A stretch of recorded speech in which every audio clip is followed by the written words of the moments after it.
இன்றைக்கி என்ன பார்க்க போகிறோம் அப்படின்னா பட்டாணி தோசை. இங்கே பாருங்கள் எப்படி இருக்குன்னு சூப்பராக பட்டாணி தோசை.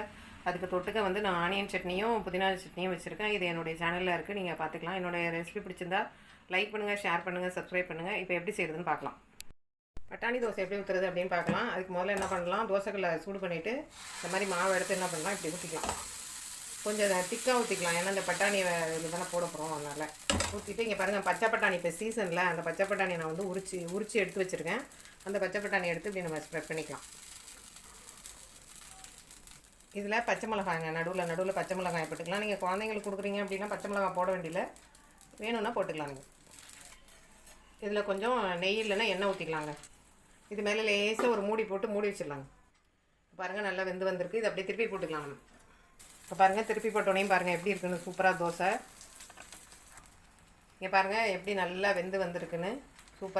சூப்பராக ஈஸியாக சிம்பிளாக செஞ்சிடலாங்க. அந்த பட்டாணி தோசை குழந்தைங்க நம்ம எல்லாருமே ஒரு பிரேக்ஃபாஸ்டாகவோ டின்னராகவோ சூப்பராக சாப்பிட்லாங்க.